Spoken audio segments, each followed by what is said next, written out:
Welcome back to my YouTube channel. तो आज का ये वीडियो पर हम लोग एम लक्ष्मीकांत बुक का चैप्टर नंबर 7 सिटीजनशिप के बारे में पढ़ने वाले हैं। बहुत ही अच्छे तरीके से पढ़ेंगे बच्चा, बिल्कुल टेंशन नहीं लीजिएगा। और पॉलिटी में जितने भी सारे चैप्टर्स हैं ना, वन बाय वन करके एकदम स्मूथ तरीके से हम लोग कंप्लीट करेंगे। अगर आप लोगों को ये वीडियो अच्छा लगे, पसंद आए, तो प्लीज़ लाइक एंड सब्सक्राइब करना ना भूलें और वीडियो को एकदम एंड तक ज़रूर देखिएगा। ये चैप्टर काफ़ी ज़्यादा बड़ा तो नहीं है, लेकिन हम ये चैप्टर को एक वीडियो पर कंप्लीट भी नहीं पढ़ा पाएंगे। पार्ट बाय पार्ट पढ़ाएंगे, इस पार्ट में कुछ पढ़ाएंगे, फिर नेक्स्ट पार्ट कुछ आएगा तो उसमें कुछ पढ़ाएंगे, वैसे करके चलता जाएगा। ठीक है, तो ज़्यादा समय को वेस्ट ना करते हुए हम लोग अपना चैप्टर को स्टार्ट करते हैं। तो चलिए हम लोग देखते हैं सबसे पहले हम लोग क्या पढ़ने वाले हैं। देखिए, जो चैप्टर का नाम है, जैसे कि यहाँ पर सिटीजनशिप दिया हुआ है, उसका सबसे पहले हम लोग मीनिंग एंड सिग्निफिकेंस को समझेंगे। तो हम बुक से ही वन बाय वन एक एक लाइन पढ़ पढ़ के समझाएंगे, ताकि आप लोग जब भी बुक को रीड करो ना, तो एक के बारे आप लोगों का माइंड में छप जाए कि इसमें क्या लिखा हुआ है। इसीलिए हम लोग बुक से ही पढ़ेंगे एक एक लाइन करके। और अगर आप लोगों को वीडियो अच्छा लगे तो सेव जरूर करके रख लीजिएगा, ताकि आप लोगों को बाद में आसानी मिले कि भाई हम कौन सा वीडियो में ये देखे थे कि एक एक लाइन करके हम लोगों को पढ़ाया जा रहा था। ठीक है, तो सबसे पहले चलिए हम लोग देखते हैं meaning and significance of citizenship को। Like any other modern state, India has two kind of people. दूसरा कंट्री के अलावा हम लोगों का इंडिया में दो काइंड्स का, दो तरह का पीपल रहते हैं। किस किस दो तरह का रहते हैं भाई? एक सिटीजन रहते हैं और एक एलियन रहते हैं। एलियन हम लोग किसको बोलते हैं? कि जो दूसरा ग्रह से हम लोगों का ग्रह में, मतलब कि अर्थ में आ गया। हम लोग का ज़्यादातर वही चीज़ को जानते हैं कि वो एलियन है, लेकिन नहीं, हम लोग वैसे सारे लोगों को भी एलियंस मानते हैं जो कि हमारे इंडिया के ना होकर किसी अदर कंट्री से आकर हमारे इंडिया में बस गए। उन लोगों को भी हम लोग एलियन ही नाम दिए हुए हैं। Citizen are full members of the Indian state and all allegiance to it. जो भी सारे सिटीजन हम लोगों के इंडिया में पैदा लिए, वो लोगों को एकदम हम लोग फ्रेंडली सिटीजन बोलते हैं। उन लोगों को हम लोग ऑन एलिगनेंस बोलते हैं। They enjoy all civil and political rights. जो भी सारे हम लोगों का कॉन्स्टिट्यूशन में राइट्स दिया हुआ है, जो भी सारे उन लोगों को अधिकार दिया हुआ है, अगर वो इंसान हम लोगों के इंडिया में पैदा लिया तो वो इंसान को वो सारे पॉलिटिकल राइट्स मिलेंगे। लेकिन एलियन सिटीजन हम लोग किसको बोलेंगे? On the other hand are the citizen of some other state and hence do not enjoy all the civil and political rights. कोई अदर इंसान कोई दूसरे कंट्री में जन्म लिया है इंडिया के अलावा, अगर वो इंसान हम लोगों के इंडिया में रहने के लिए आ जाता है तो उसको हम लोग एलियन सिटीजन बोलते हैं। एलियन सिटीजन अगर वो है किसी अदर कंट्री से उठकर आ गया है हम लोगों के भारत में, तो भारत का उसको जो भी अधिकार है, जो भी प्रोविंसेस है, जो भी थोड़ा मोड़ा कॉन्स्टिट्यूशन में फंडामेंटल राइट्स वगैरह दिया जाता है एज अ आम आदमी को, वो पॉलिटिकल राइट्स, सिविल राइट्स, जो भी सारे फंडामेंटल राइट्स है, वो उस इंसान को नहीं दिया जाएगा अगर एलियन सिटीजन है तो। They are of two categories. दो टाइप का कैटेगरी होता है, एक फ्रेंडली एलियन और एक इनेमी एलियन। फ्रेंडली मतलब जैसे कि दोस्तीदारी वाला एलियन हो गया। दोस्तीदारी वाला एलियन मतलब कि हम लोगों का इंडिया का जिस कंट्री से एकदम पूरा फ्रेंडशिप है, वो कंट्री का अगर कोई भी लोग आया, पीपल आया हम लोगों के देश में घूमने के लिए, तो वो फ्रेंडली एलियन हो गया। और कोई ऐसा मतलब कंट्री है जैसे कि पाकिस्तान वाले समझ लो, पाकिस्तान से अगर कोई इंसान आया हम लोगों के भारत में, तो वो एक इनेमी एलियन हम लोगों के लिए बन जाएगा। इनेमी मतलब क्या कि जो दुश्मन, इनेमी का मतलब क्या होता है? दुश्मन। अगर कोई अलग देश का, जैसे पाकिस्तान का ही अगर मान लो कोई आ गया हम लोगों का देश में, तो हम लोग उसको क्या बोलेंगे? जासूस बोलेंगे। और कोई फ्रेंडली एलियन मतलब कि एज अ घूमने के लिए आया तो उसको फ्रेंडली एलियन बोलेंगे। Friendly alien are the subjected of those country that have cordial relation with in India. देखिए, वही अभी हम समझाएं कि वैसा कंट्री से लोग आए हुए हैं जिसका इंडिया के साथ अच्छा से दोस्तीदारी है। Enemy alien, on the other hand, are the subjects of that country that eat at war with India. और इनेमी एलियंस उसको बोलते हैं जो कि हम लोगों को इंडिया से वॉर करने के लिए या फिर जासूसी पंथी करने के लिए आया हुआ होगा। They enjoy lesser right than the friendly alien. अगर कोई इनेमी एलियन हम लोगों के देश में आया हुआ है ना, तो उन लोगों को बहुत ही कम प्रोविज़न, बहुत ही कम प्रोटेक्शन मिला जाएगा सरकार की तरफ से, as compare to friendly aliens को। फ्रेंडली एलियंस को ज़्यादा हम लोग प्रोविज़न देंगे, प्रोटेक्शन देंगे as compare to enemy aliens से। They do not enjoy protection against arrest and detection, article 22। अगर कोई हम लोगों का इनेमी एलियन है तो वो लोगों को प्रोटेक्शन नहीं मिलेगा। कौन सा आर्टिकल का? आर्टिकल 22। अब हम लोग नीचे चलते हैं जहाँ पर कुछ कुछ आर्टिकल्स हम लोगों का दिया हुआ है। तो अब हम लोग पढ़ते हैं कुछ एक्स्ट्रा आर्टिकल्स को जो हम लोगों का दिया हुआ है कॉन्स्टिट्यूशन में। The constitution confers the following rights and privilege on the citizen of India and deny the same to alien. देखिए, हम लोगों का कॉन्स्टिट्यूशन है ना, जो संविधान है, उसने हम लोगों का बहुत सारा ऐसे राइट्स, ऐसे प्रोविज़न दिए हुए हैं जो कि इंडिया में ही पैदा लिए हैं, इंडिया का ही सिटीजन है। लेकिन वही राइट्स, वही प्रोविज़न कोई दूसरा कंट्री से आया हुआ लोगों को नहीं दिया जाता है। कौन कौन सा ऐसा आर्टिकल है?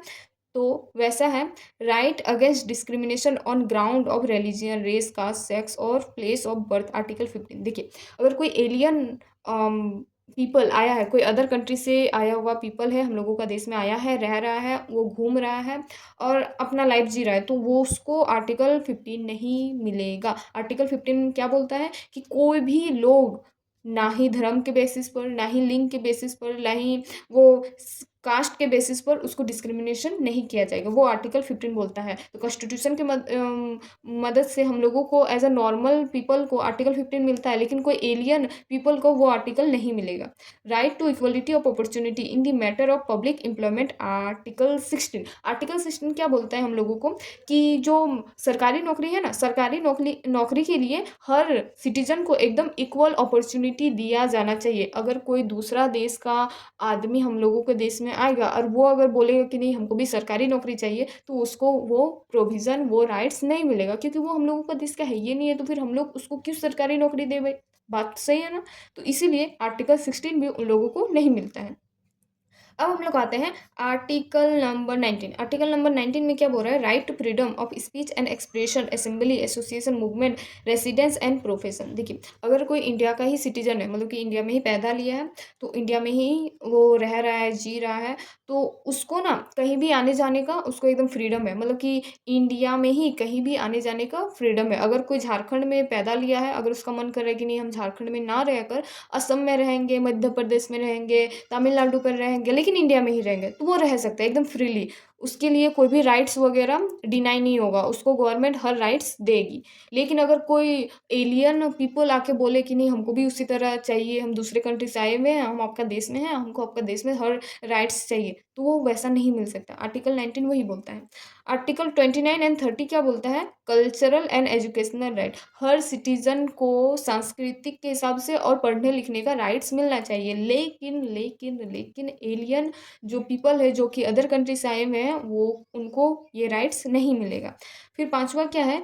Right to vote in election to the Lok Sabha and state legislative assembly. अगर कोई हम लोगों का देश का सिटीजन है, जो कि हम लोगों का देश में ही पैदा हुआ है, वो लोगों को राइट मिलेगा वोट के लिए और सरकार चुनने के लिए। लेकिन अगर कोई अदर कंट्री का आया हुआ पीपल है, एलियन पीपल है, तो वो उन लोगों को नहीं मिलेगा वोट का और जो भी राइट्स है वो। उसके बाद है right to contest for the membership of the parliament and the state legislature. अगर कोई सिटीजन मेंबरशिप बनना चाहता है पार्लियामेंट का या फिर स्टेट लेजिस्लेचर का, अगर वो इंडिया का सिटीजन है तो जरूर बन सकता है, लेकिन कोई अदर एलियन पीपल है तो वो नहीं बन सकता। 7 नंबर में क्या बोलता है? Eligibility to hold certain public offices, that is president of India, vice president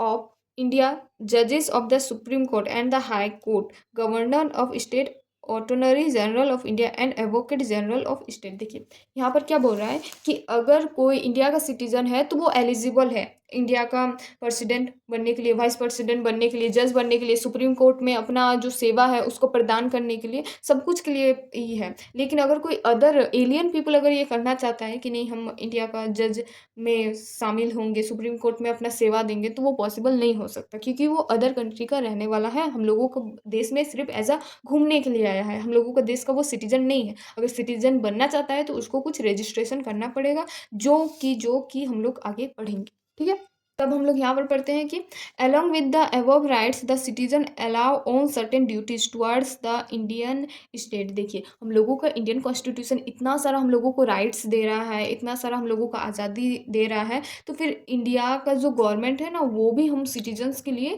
कुछ आशा रखता है, कुछ ड्यूटीज़ रखता है, कर्तव्य, हर सिटीजन से कुछ कर्तव्य रखता है। जैसे फॉर एग्जाम्पल पेइंग टैक्स, हर टाइम टू टाइम में टैक्स को देना। रिस्पेक्टिंग द नेशनल फ्लैग, हम लोगों का जो झंडा है, झंडा ऊंचा रहे, हम लोगों का जो झंडा है उसको रिस्पेक्ट करना है। एंड नेशनल एंथम को भी रिस्पेक्ट करना है, जन गण मन, उसको भी हम लोगों को रिस्पेक्ट करना है। Defending the country and so on, और बहुत सारा ऐसा चीज़ें हैं जो हम लोगों को रिस्पेक्ट करना है, जो कि हम लोग आगे पढ़ेंगे। एगो फंडामेंटल ड्यूटीज़ का हम लोगों का एक चैप्टर ही है पूरा, उसमें हम लोग हर तरह का फंडामेंटल ड्यूटीज़ को पढ़ेंगे। अभी सिर्फ एज ए एग्जाम्पल के तौर पर यहाँ पर दिया हुआ है।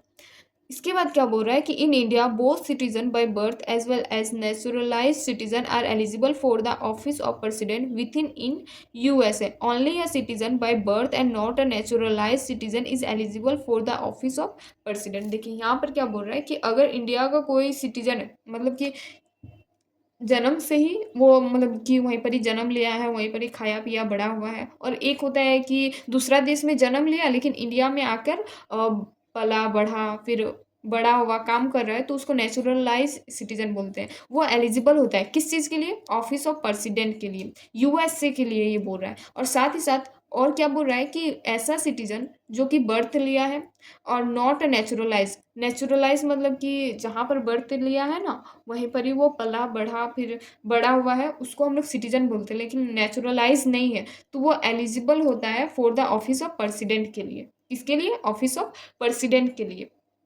तो ये सारे जो टॉपिक है ना, यही था meaning and significance of citizenship का चैप्टर के बारे में। अब हम लोग आते हैं नेक्स्ट टॉपिक पर, जो कि है सिंगल सिटीजनशिप के बारे में। सिंगल सिटीजनशिप के बारे में अब हम लोग आराम से पढ़ते हैं एकदम स्मूथ तरीके से। वीडियो पर नए आए हैं तो प्लीज़ लाइक एंड सब्सक्राइब कर लीजिएगा, और इसी तरह का वीडियो पाने के लिए सब्सक्राइब करना ना भूलें, ठीक है। सिंगल सिटीजनशिप क्या होता है उसको अब हम लोग समझते हैं। Through the Indian constitution is federal and envisages a dual polity, centre and state. देखिए हम लोगों का जो इंडियन कॉन्स्टिट्यूशन है ना, वो एक फेडरल कॉन्स्टिट्यूशन है। मतलब फेडरल का मतलब सबसे पहले आप ये समझ लीजिए कि सेंट्रल पर कोई और गवर्नमेंट रहेगा, स्टेट पर कोई और गवर्नमेंट रहेगा, और लोकल गवर्नमेंट अलग से रहेंगे। That is called federal constitution. और डुअल पॉलिटी होता है, मतलब कि सेंटर पर अलग पॉलिटी होता है, स्टेट पर अलग पॉलिटी होता है। It provide for only a single citizenship, हम लोगों का इंडिया में ओनली सिंगल सिटीजनशिप प्रोवाइड करता है। मतलब कि अगर हम लोगों का सेंटर पर अलग गवर्नमेंट है, इसका मतलब ये नहीं है कि वो स्टेट से कोई तालमेल नहीं रखता है, स्टेट से भी तालमेल रखता है, साथ ही साथ लोकल गवर्नमेंट से भी तालमेल रखता है। अगर आप लोग मान लेते फॉर एग्जाम्पल झारखंड से बिलोंग कर रहे हो, झारखंड से बिलोंग कर रहे हो और सोच रहे हो कि सेंट्रल पर झारखंड का कोई तालमेल नहीं है, तो ये गलत है। हम लोग कहीं बाहर जाएंगे ना तो हम लोग ये बोलेंगे कि हम लोग इंडिया के रहने वाले हैं, ना कि बोलेंगे कि हम लोग झारखंड के रहने वाले हैं। बात आ रहा है समझ में? जिसका डुअल सिटीजनशिप होता है ना, मतलब कि दो सिटीजनशिप होता है, जैसे कि यूएसए में देख लीजिए, अमेरिका में देख लीजिए, वहाँ पर स्टेट का अलग सिटीजनशिप रहेगा और सेंट्रल पर अलग सिटीजनशिप रहेगा। वो लोग अगर बोलेगा ना कि हम ये स्टेट से बिलोंग करते हैं तो स्टेट का अलग सिटीजनशिप है, और अगर ये बोलेगा ना कि नहीं हम लोग अमेरिका से आए हुए हैं तो उसका एक कंट्री का सिटीजनशिप है। तो वैसा सिटीजनशिप है। तो हम लोगों का इंडिया का क्या सिटीजनशिप है? सिंगल सिटीजनशिप है, क्योंकि हम लोगों का स्टेट और जो भी सारे हम लोगों के सेंट्रल लेवल पर है वो लोगों का तालमेल होता है। और हम लोग कहीं पर भी जाते हैं ना तो हम लोग यही बोलते हैं कि भाई हम लोग इंडिया से आए हुए हैं। The citizen in India own allegiance only to the union. देखिए अगर हम लोग कोई भी स्टेट से बिलोंग करते हैं इंडिया में तो हम लोग यही बोलेंगे कि भाई हम लोग इंडिया के हैं, क्योंकि वो यूनियन है। There is no separate state citizenship, हम लोगों का इंडिया में कोई भी सेपरेट स्टेट का सिटीजनशिप नहीं है कि भाई तुम मध्य प्रदेश के हो, तुम झारखंड के हो। वो इंडिया के अंदर ही चलता है कि तुम झारखंड के, तुम मध्य प्रदेश के, तुम हरियाणा के, तुम तेलंगाना के, तुम आंध्र प्रदेश के हो, तुम असम के हो। इंडिया के बाहर जैसे निकलोगे तब आपका झारखंड, मध्य प्रदेश, हरियाणा सब भूल जाओगे। आप लोग सिर्फ एक ही याद रखोगे, हम इंडियन हैं बस। तो वही है सिंगल सिटीजनशिप।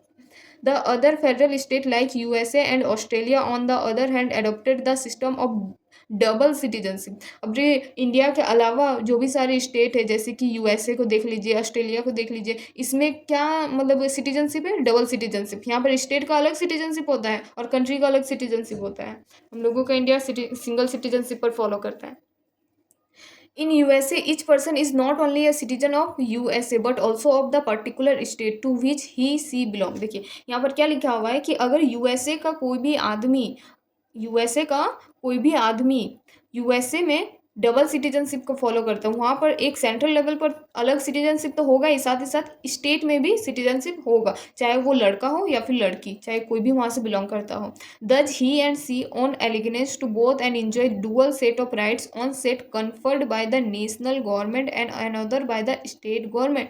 यहाँ पर क्या लिखा हुआ है कि यूएसए में कोई भी अगर पर्सन रहते हैं या फिर रहती है तो वो लोग दोनों का जो भी राइट्स है ना वो उसको इंजॉय करती है, फॉलो करती है। अगर सेंट्रल लेवल पर कोई भी गवर्नमेंट रूल बनाती है तो उसको भी फॉलो करना पड़ता है, और स्टेट गवर्नमेंट में अगर कोई रूल बनता है तो पर्सन को वो भी फॉलो करना पड़ता है। तो वही सारी चीज़ें यहाँ पर लिखी हुई है। This system create the problem of discrimination that is a state may discriminate in favour of its citizen in matter like right to vote, right to hold public office, right to practise profession and so on. और ये जो dual citizenship का system है ना, ये हम लोगों का डिस्क्रिमिनेशन को एक तरह से न्योता देता है। न्योता का मतलब क्या होता है कि देखिए, हम लोग दो सिटीजनशिप में बांट तो देंगे कि भाई तुम अलग सिटीजन, सेंट्रल का अलग है और स्टेट का अलग है। अलग अलग सिटीजनशिप मिलने के कारण ना यहाँ पर ये बता रहा है कि सिटीजन के बीच में, मतलब कि लोगों के बीच में डिस्क्रिमिनेशन पैदा हो जाता है। डिस्क्रिमिनेशन मतलब क्या होता है? भेदभाव। डिस्क्रिमिनेशन मतलब भेदभाव। क्या भेदभाव पैदा हो जाता है? तो यहाँ पर लिखा हुआ वोट का भेदभाव पैदा हो जाता है, right to hold public offices का कुछ भेदभाव पैदा हो जाता है। फिर प्रैक्टिस प्रोफेशन, मतलब कि सेंट्रल पर अलग रूल बनेगा तो वो भी फॉलो करना पड़ेगा, और स्टेट पर अलग रूल बनेगा तो वो भी फॉलो करना पड़ेगा। तो प्रोफेशन की वजह से भी हम लोगों का भेदभाव, डिस्क्रिमिनेशन होने लगता है। तो ये जो सारे कारण है ना, ये कारण हम लोगों को किसमें देखने को मिलता है? तो डबल सिटीजनशिप में देखने को मिलता है। इस चीज़ में हम लोगों का इंडिया बहुत ही ज़्यादा अच्छा है। हम लोगों का इंडिया ना सिंगल सिटीजनशिप के ऊपर चलता है। यहाँ पर कितने सारे वेराइटी टाइप के लोग हैं, वेराइटी टाइप के कल्चर है, वेराइटी टाइप के खाना पीना सब कुछ है। तो इसमें अगर हम लोग डबल सिटीजनशिप कर देते तो ना जाने कितना सारा हम लोगों का डिस्क्रिमिनेशन होता है। इसीलिए हम लोगों का जो बाबा भीमराव अंबेडकर है ना, वो ठीक किए हैं, सिंगल सिटीजनशिप रखे हैं। तो अब हम लोग चलते हैं नेक्स्ट टॉपिक पर, जो कि है हम लोगों का इसी चीज़ से रिलेटेड, सॉरी इसी चीज़ से रिलेटेड है, सिर्फ हम लोग नेक्स्ट पेज पर आगे आया बात समझ में? हाँ, तो अभी हम लोग यहाँ पर पढ़ते हैं आराम से। देखिए यहाँ पर क्या लिखा हो, अच्छा से पढ़िएगा, हाँ अच्छा से पढ़िएगा, भागिएगा नहीं। और वीडियो अच्छा लगे तो प्लीज़ लाइक एंड सब्सक्राइब ज़रूर कर दीजिएगा। देखिए अगर आप लोग सपोर्ट नहीं करेंगे तो हम कैसे अच्छा से पढ़ा पाएंगे? आप लोग सपोर्ट करेंगे तब ना हम अच्छा से एकदम, क्या बोलते हैं, स्मार्ट बोर्ड पर स्मार्ट तरीके से पढ़ा पाएंगे। आप लोग सपोर्ट करेंगे तभी हम कर पाएंगे, नहीं तो फिर नहीं कर पाएंगे। ठीक है, तो प्लीज़ हमको सपोर्ट कीजिए और चैनल को लाइक एंड सब्सक्राइब करना ना भूलें। तो अब हम लोग यहाँ पर आते हैं, this problem is avoided in the system of single citizenship prevalent in India. देखिए यहाँ पर क्या लिखा हुआ है कि वो जो डिस्क्रिमिनेशन वाला हम लोग पीछे देखे ना, कि डबल सिटीजनशिप में ऐसा डिस्क्रिमिनेशन होता है, वोट में डिस्क्रिमिनेशन होता है वगैरह वगैरह। तो ये जो सिस्टम है ना डिस्क्रिमिनेशन का, ये प्रॉब्लम हम लोगों का इंडिया में अवॉइड होता है। अवॉइड मतलब कि इनकार हो जाता है, क्योंकि हम लोगों का इंडिया में सिंगल सिटीजनशिप है। सिंगल सिटीजनशिप में वो सारे जो डिस्क्रिमिनेशन है ना, जो हम लोग पीछे पड़े, वो डिस्क्रिमिनेशन आता ही नहीं है। In India all citizens irrespective of the state in which they are born or reside enjoy the same political and civil rights of citizenship all over the country and no discrimination is made between them। देखिए हम लोगों का India में क्या है कि अगर कोई भी पीपल, कोई भी पर्सन, कोई भी आदमी, कोई भी मानुस, कोई भी बच्चा अगर इंडिया में जन्म लेता है और इंडिया में ही पला बढ़ा और बड़ा होता है, जॉब करता है, अगर मान लेते हैं कि झारखंड से बिलोंग कर, कोई भी बच्चा झारखंड से बिलोंग कर रहा है, अब झारखंड में उसको रहने का मन नहीं कर रहा है, वो सोच रहा है कि नहीं हम जाके रहेंगे तमिलनाडु में जाकर रह रहा है। तमिलनाडु में जाके रह रहा है तो इसका मतलब ये नहीं है कि वहाँ पर उसको फंडामेंटल राइट्स नहीं मिलेंगे। इसका मतलब ये नहीं है कि उसको गवर्नमेंट की तरफ से जो जो प्रोविज़न मिलते हैं वो नहीं मिलेंगे। वो इंडिया के अंदर चाहे कहीं पर भी रहे, उसको ना गवर्नमेंट की तरफ से जितने भी सारे फ़ायदा है सब कुछ मिलेंगे, सिर्फ वो इंडियन सिटीजन होना चाहिए। आ रहा है बात समझ में? वही चीज़ें यहाँ पर लिखी हुई है। However, this general rule of absence of discrimination is subject to some exception। और इसी डिस्क्रिमिनेशन को देखते हुए कुछ एक्सेप्शन केस बनाया गया है। क्या बनाया गया है भाई? उसको अभी हम लोग देखते हैं, उसका एकदम पर्दा फास्ट करते हैं, क्या है भाई, क्या बनाया है। तो पहला देखिए यहाँ पर कितना पॉइंट दिया हुआ है, 4 पॉइंट दिया, 4 पॉइंट दिया, ज़्यादा पॉइंट नहीं दिया। क्या बोलते हैं, ज़्यादा पॉइंट नहीं दिया हुआ है, 4 पॉइंट दिया हुआ है। अच्छे से पढ़ेंगे, ठीक है। तो सबसे पहले देखिए हम ना थोड़ा बहुत यहाँ पर मजाक कर लेते हैं कि क्या आप लोगों को भी अच्छा लगे, आप लोगों को भी सुनने में मतलब मज़ा आए कि ऐसा ऐसा करके हम ना पढ़ाई को बोर नहीं करना चाहते हैं, अच्छा से पढ़ाना चाहते हैं ताकि आप लोग लेक्चर को सुने ना तो आप लोगों को थोड़ा सा मज़ा लगे, अच्छा लगे, इसीलिए। तो अगर अच्छा लग रहा है तो प्लीज़ लाइक एंड सब्सक्राइब कर दीजिएगा। और अभी हम लोग पढ़ते हैं आर्टिकल नंबर 16। देखिए आर्टिकल नंबर 16 क्या बोलता है, सबसे पहले हम लोग उसको समझते हैं कि आर्टिकल नंबर 16 क्या बोलता है। ये आर्टिकल नंबर 16 को हम बताएंगे ना, वही चीज़ को यहाँ पर लिखा गया है।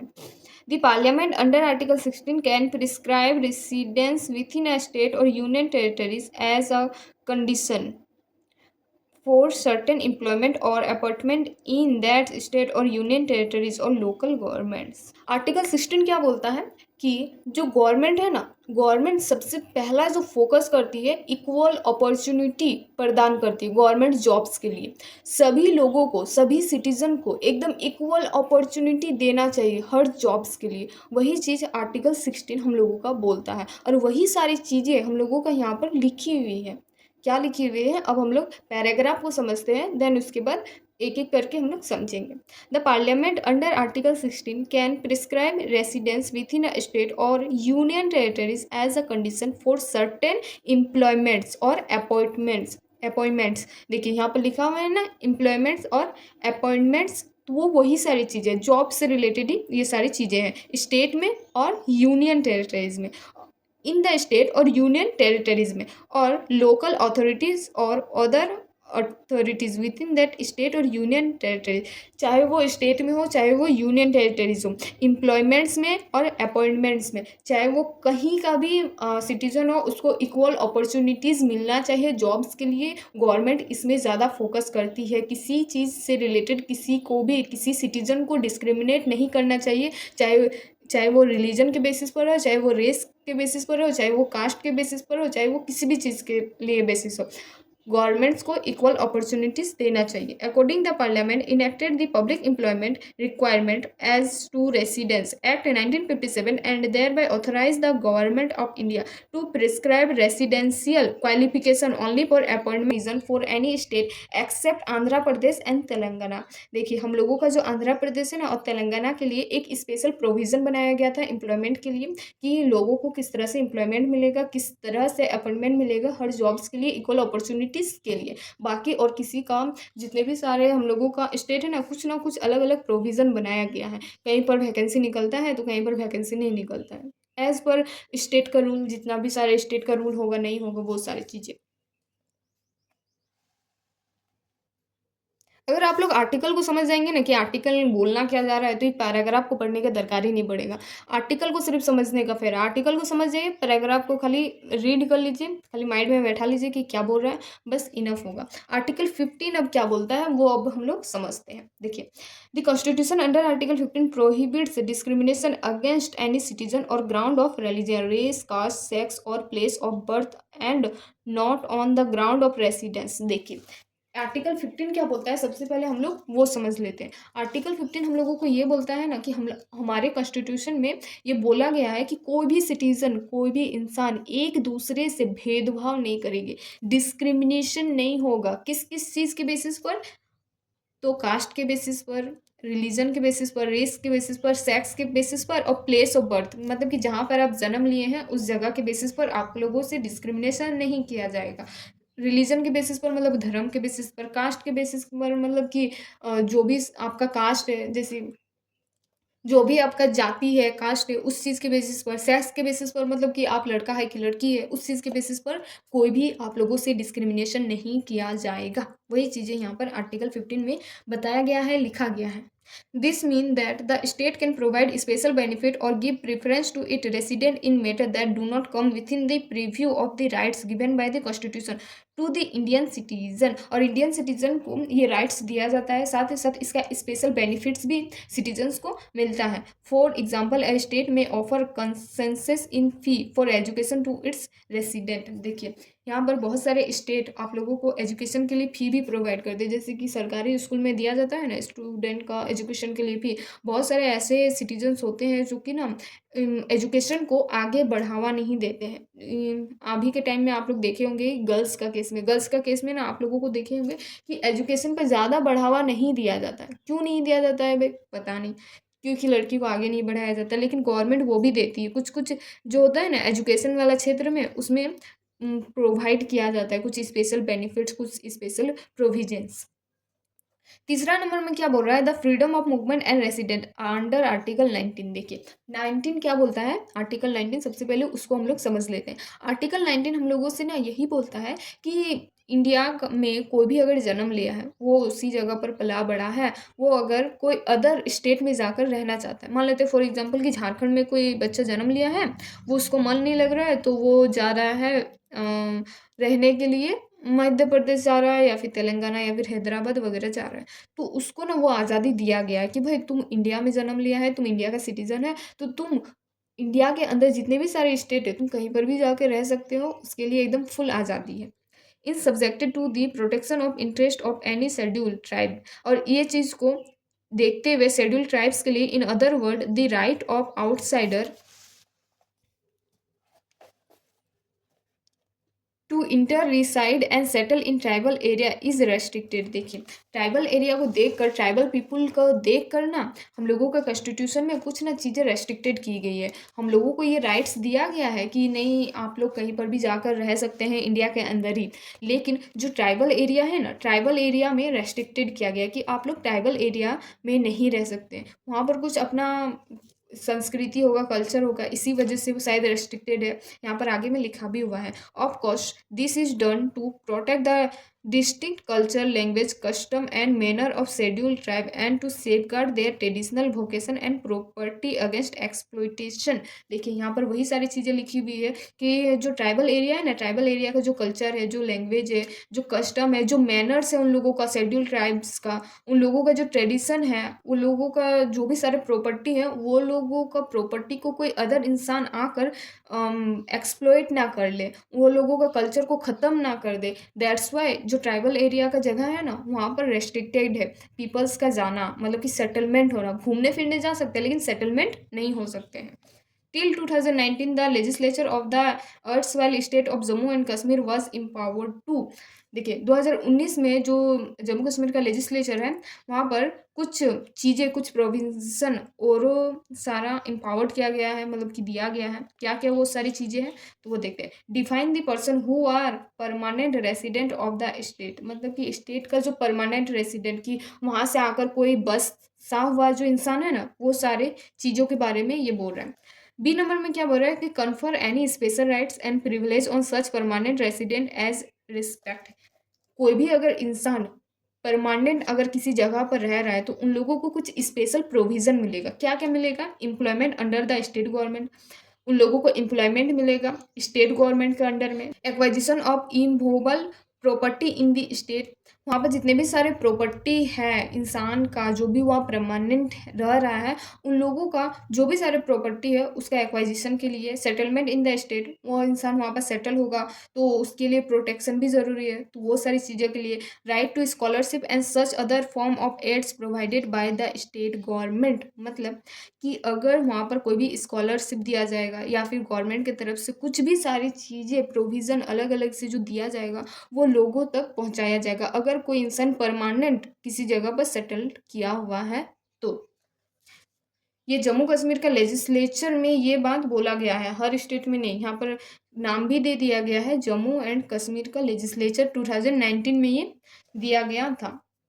अब इसके बाद हम लोग पढ़ते हैं नेक्स्ट टॉपिक जो कि नहीं दिया हुआ है, हम लोग इसी चीज़ से रिलेटेड ही पढ़ेंगे जो कि दिया हुआ है। आप लोग बोर तो नहीं ना हो रहे? बोर नहीं होइएगा, पढ़िए, हाँ पढ़ते रहिएगा, उसके बाद फिर अच्छे से अपना लाइफ को जिएगा, पढ़ लीजिएगा, लिख लीजिएगा, फिर अपना लाइफ को सेटल कर लीजिएगा ना, तो अपना लाइफ में बहुत सी सारा वैसा चीज़ों को आप लोग अचीव कर सकते हैं, वैसा चीज़ों को आप लोग पा सकते हैं ना जो आप लोग सोचे भी नहीं होंगे। इसीलिए अभी मन लगा के पढ़िए। तो हम लोग आते हैं इस टॉपिक पर जो कि बोल रहा है the above provision was based on article 35A of the constitution of India. ये सारे जो जितने भी सारे हम लोग पढ़े हैं ना कि परमानेंट सेटलमेंट होना चाहिए, गवर्नमेंट के अंडर में एम्प्लॉयमेंट मिलेगा। ये सारी चीज़ें कहाँ पे लिखी हुई है कॉन्स्टिट्यूशन में? तो 35A में लिखी हुई है इंडियन कॉन्स्टिट्यूशन का। The article was inserted in the constitution by the constitution application of Jammu and Kashmir order 1954 में। ये हम लोगों का कब, जो 35A, ये हम लोगों का कॉन्स्टिट्यूशन में कब ऐड किया गया था? तो 1954 में ऐड किया गया था। This order was issued by the president under article 370 of constitution which had provided a special status to a erstwhile state of Jammu and Kashmir। देखिए 370, आप लोगों को पता है कि आर्टिकल 370 क्या है? हम लोग तो बहुत ही ज़्यादा खुश होते हैं कि जम्मू एंड कश्मीर से 370 हट गया, 370 हट गया। आर्टिकल 370 कब हटा जम्मू एंड कश्मीर से? 2019 में। 2019 में। तो 2019 में ये आर्टिकल 370 है क्या? सबसे पहले वो समझते हैं। देखिए हम लोगों का जो देश है वो चलाने के लिए एक कॉन्स्टिट्यूशन का ज़रूरत पड़ता है, क्योंकि कॉन्स्टिट्यूशन में हर रूल वगैरह लिखा हुआ है कि कैसे देश चलेगा, कैसे नहीं चलेगा, क्या लोगों का, नागरिकों का हक है, अधिकार है, क्या उन लोगों को मिलना चाहिए, नहीं मिलना चाहिए, वो सारी चीज़ें।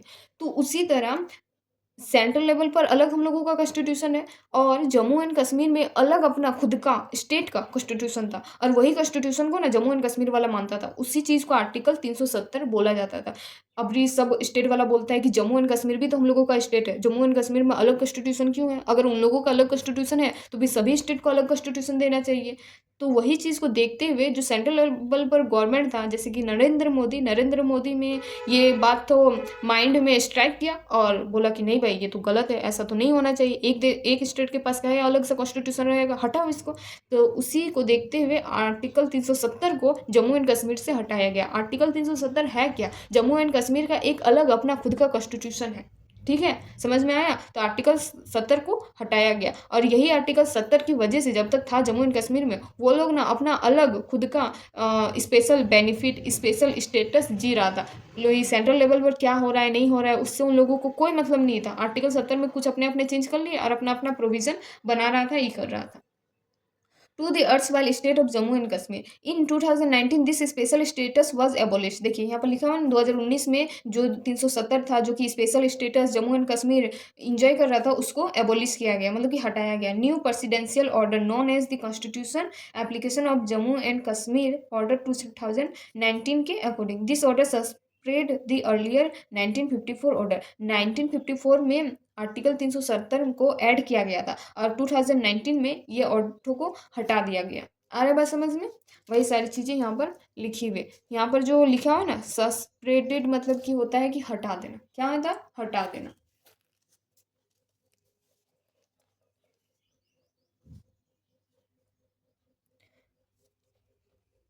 फिर है the constitution of India like that of Canada has introduce the system of single citizenship and provide uniform right expect in few cases for the people of India to promote the feeling of fraternity and unity among them and to build an integrated Indian nation. देखिए Canada में जो है ना वो single citizenship के ऊपर follow करता है, जैसे कि इंडिया सिंगल सिटीजनशिप है। तो इंडिया का जो सिंगल सिटीजनशिप है वो कहाँ से लाया गया? तो कनाडा को देखकर लाया गया। क्यों सिंगल सिटीजनशिप को हम इंडिया वाले फॉलो करते हैं? क्योंकि हमारे इंडिया को यूनिटी मेंटेन करने के लिए, साथ ही साथ हम लोग इंटीग्रेटेड नेशन बनाने के लिए, हम लोग एक यूनिटी बनाने के लिए हम लोग सिंगल सिटीजनशिप को फॉलो करते हैं। Despite this India has been witnessing the communal rewards, class conflict, caste war, linguistic classes, and ethnic dispute. This the cherished goal of the founding father and the constitution maker to build an united and integrated Indian nation has not been fully realized। देखिए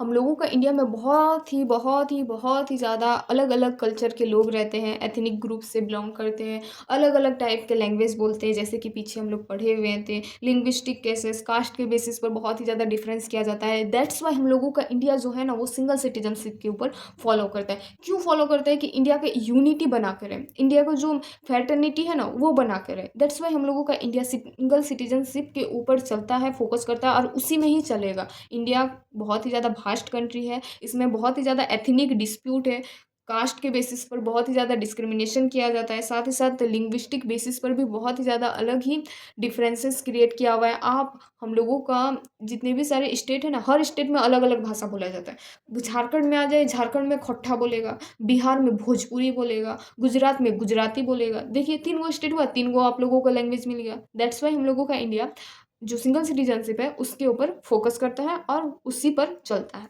ठीक है, अब हम लोग पढ़ते हैं दूसरा topic जो कि है कॉन्स्टिट्यूशनल प्रोविजन। कॉन्स्टिट्यूशनल प्रोविजन को पढ़ने से पहले हम लोगों को आर्टिकल 5 to 11 तक एकदम अच्छे से आना चाहिए कि 5 to 11 तक का जो आर्टिकल है वो क्या बोलता है। अब आप लोग सोचेंगे कि हम लोगों को आर्टिकल कहाँ से मिलेगा, तो हम दिखाते हैं ना कहाँ से मिलेगा। मेरे ऊपर भरोसा तो कीजिए, मेरे ऊपर। तो देखिए आर्टिकल 5 to 11 कहाँ से मिलेगा। आर्टिकल 5, 6, 7, 8, 9, 10, 11 यहाँ पर सारा आर्टिकल मिल गया। तो सबसे पहले ये आर्टिकल सबको आप लोग पढ़िएगा। उसके बाद आप लोग ये जो टॉपिक है ना, ये टॉपिक वो टॉपिक को पढ़िएगा। आ रहा है बात समझ में? बच्चा की तरह समझा रहे हैं, समझ रहे हैं? यूपीएससी का स्टूडेंट है, हम बच्चा की तरह समझा रहे हैं। ठीक है, तो ये टॉपिक को पढ़ने से पहले ना सबसे पहले आप लोग 5 to 11 तक का जो आप लोगों का आर्टिकल है, जो कि हम पीछे वाले पेज में आप लोगों को दिखाएं, वो आर्टिकल को पढ़ लीजिएगा। उसके बाद ये टॉपिक को पढ़िएगा, क्योंकि आर्टिकल पढ़ लेंगे ना तो टॉपिक को पढ़ने का दरकार नहीं पड़ेगा। क्योंकि देखिए यहाँ पर जितने भी सारे टॉपिक दिया हुआ है ना, हर टॉपिक में एक आर्टिकल के बारे में दिया हुआ, वही आर्टिकल को डिफाइन किया गया है। जैसे कि यहाँ पर एक टॉपिक दिया हुआ तो आर्टिकल 5 को डिफाइन किया गया, आर्टिकल 2 में आर्टिकल 6 को डिफाइन किया गया है। तो वही सारी चीज़ें यहाँ पर पढ़ेंगे। आर्टिकल पहले से ही क्लियर होगा तो टॉपिक भी ऑटोमेटिक क्लियर होगा। क्यों बोले ना सही? मेरा माइंड बहुत ही ज़्यादा फास्ट चलता है, सॉरी स्लो नहीं चल रहा है, फास्ट चलता है। तो सबसे पहले हम लोग पढ़ते हैं कॉन्स्टिट्यूशन प्रोविज़न। देखिए हम बहुत ही ज़्यादा मजाक करते हैं, हम थोड़ा मजाकिया टाइप के हैं, तो प्लीज़ हमको सपोर्ट कीजिए थोड़ा सा। हम भी बहुत ही ज़्यादा मेहनत कर रहे हैं, पहले पढ़ते हैं उसके बाद आप लोगों को पढ़ाते हैं, क्योंकि हम भी अपना जो प्रिपरेशन है उसको अच्छे तरीके से कर रहे हैं और साथ ही साथ आप लोगों को भी प्रिपरेशन में हेल्प कर रहे हैं। समझ रहे हैं? थोड़ा सा भी आपका प्रिपरेशन में हेल्प कर रहे हैं, तो थोड़ा सा आप लोग भी हेल्प कर सकते हैं, सपोर्ट कर सकते हैं। तो प्लीज़ हमको सपोर्ट कीजिए, लाइक एंड सब्सक्राइब जरूर करके जाइएगा। ठीक है, तो कॉन्स्टिट्यूशन एंड प्रोविजन को सबसे पहले हम लोग समझते हैं। The constitution deals with the citizenship from article 5 to 11 under part 2। देखिए हम लोगों का जो कॉन्स्टिट्यूशन है ना, वो सिटीजनशिप का जो आर्टिकल्स, सिटीजनशिप का अलग से आर्टिकल्स है। 5 से 11 तक का जो आर्टिकल है ना, वो सिटीजनशिप के ऊपर हम लोगों का बात करता है। तो वो आर्टिकल कहाँ पर हम लोगों का कॉन्स्टिट्यूशन में दिया हुआ है? तो पार्ट 2 के अंदर दिया हुआ है। However, it contains neither any permanent nor any elaborate provision in this regard। और इस जो आर्टिकल में है वो ना ही परमानेंट और ना ही एलोबरेट प्रोविजन को दिया हुआ है। परमानेंट मतलब क्या होता है कि एक चीज़ कोई भी हम लोग लिख दिए बस वो परमानेंट हो गया, उसमें हम लोग ना ही कोई छेड़खानी, कुछ चेंज वगैरह कुछ भी नहीं कर सकते। और एलोबरेट प्रोविजन क्या हुआ कि हर टाइम हम लोग चेंज करते रहते हैं। नहीं, हम लोगों का जो सिटीजनशिप का जो भी आर्टिकल दिया हुआ है वो परमानेंट भी नहीं दिया हुआ है और एलोबरेट प्रोविजन भी नहीं दिया हुआ है। उसमें एज अ मीडियम टाइप का प्रोविजन वगैरह दिया हुआ है हर सिटीजन के लिए, चाहे वो एलियन सिटीजन ही क्यों ना हो, कोई अदर कंट्री से आया हुआ होगा तो उन लोगों को भी सिटीजन कैसे प्रोवाइड होगा, नहीं होगा, वो सारी चीज़ों के बारे में इसमें हम लोग अभी बात करेंगे। है ठीक है, तो देखते हैं। It only identified the person who becomes citizen of India as it commencement, that is on January 26, 1950। जनवरी 26, 1950 के बाद जो भी सारे सिटीजन हम लोगों का देश में आएंगे दूसरा देश से रह कर, अगर वो लोग बोलेगा कि हम लोगों को इंडिया का सिटीजन चाहिए चाहिए चाहिए, तो वो लोग कैसे अपना सिटीजनशिप को पा सकता है, तो उस चीज़ के बारे में हम लोग देखेंगे। कैसे अपना सिटीजनशिप को छोड़ सकता है उस चीज़ के बारे में देखेंगे।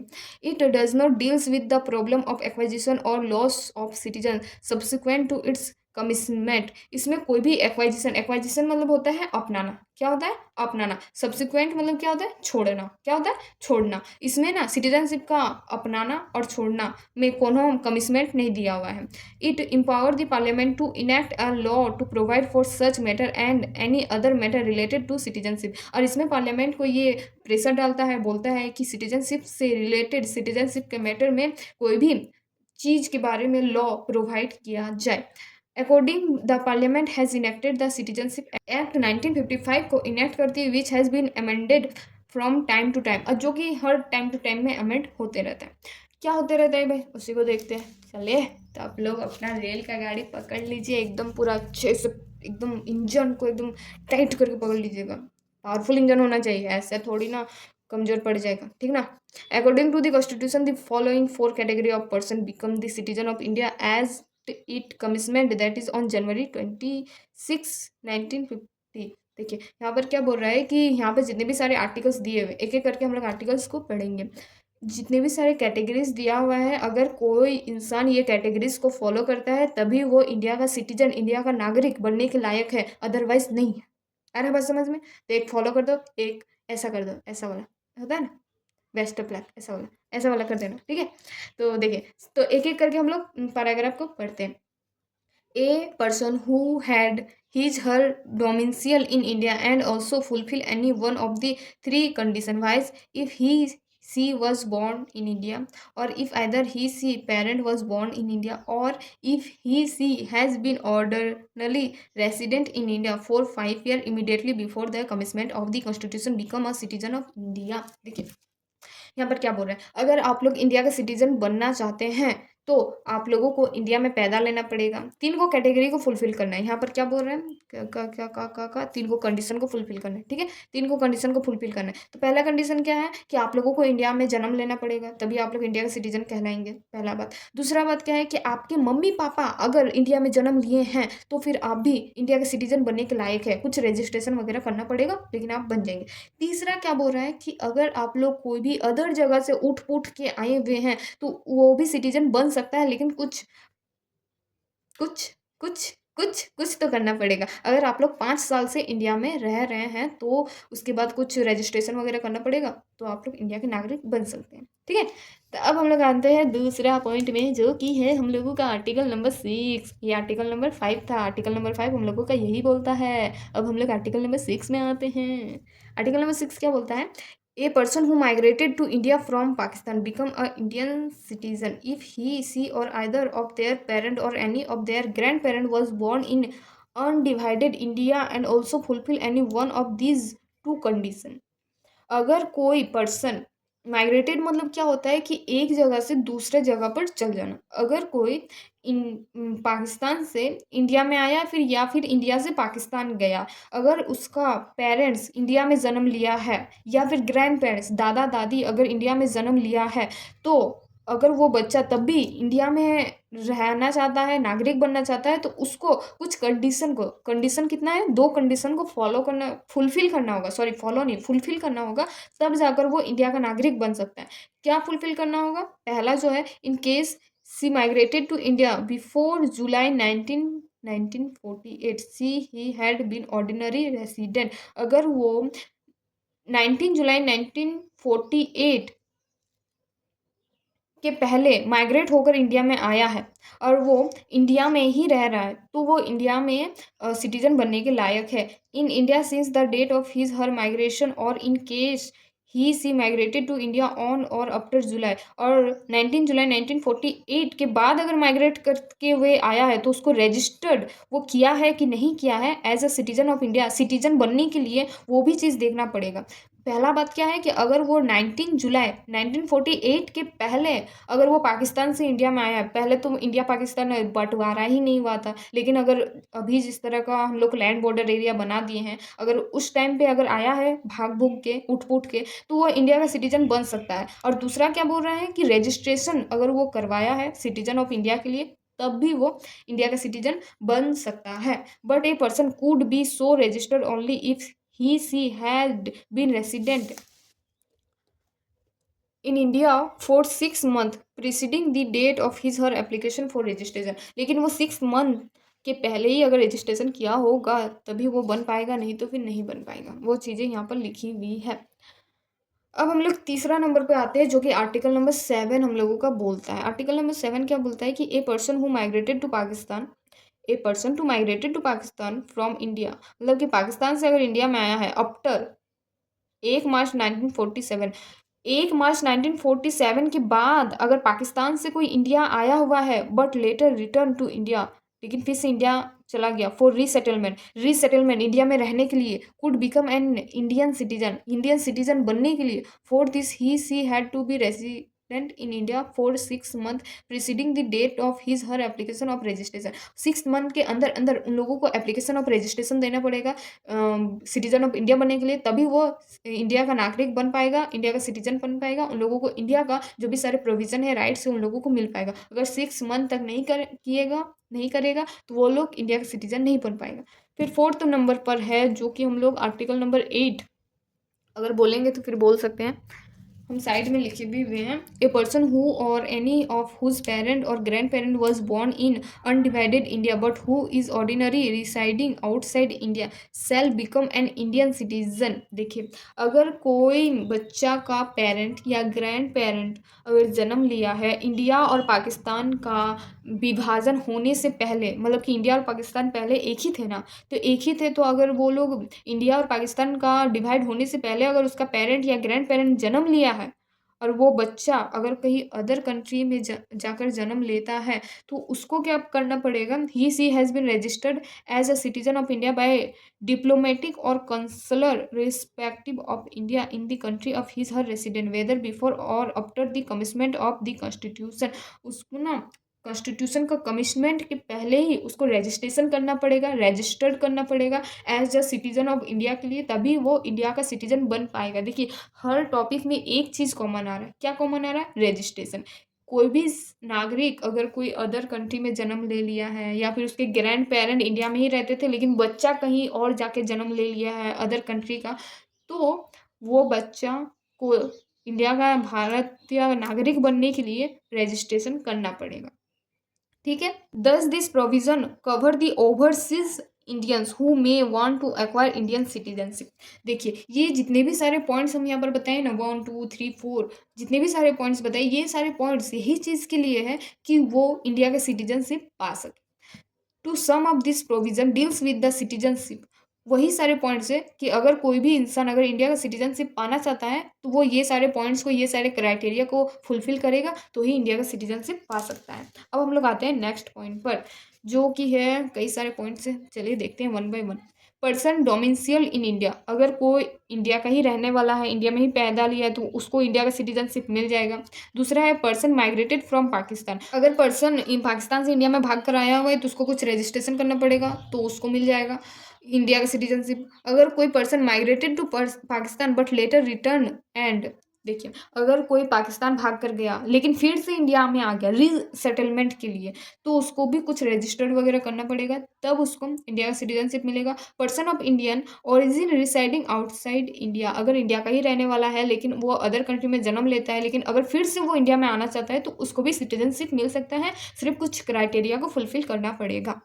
आया बात समझ में? अब यहाँ पर कुछ कॉन्स्टिट्यूशन का प्रोविजन सबको देख लेते हैं। 3 पॉइंट है, एकदम फटाफट करके क्लियर कर देंगे। The other constitutional provision with respect to the citizenship as are follows. कुछ अलग सिटीजनशिप का प्रोविजन है जो कि यहाँ पर दिया हुआ है।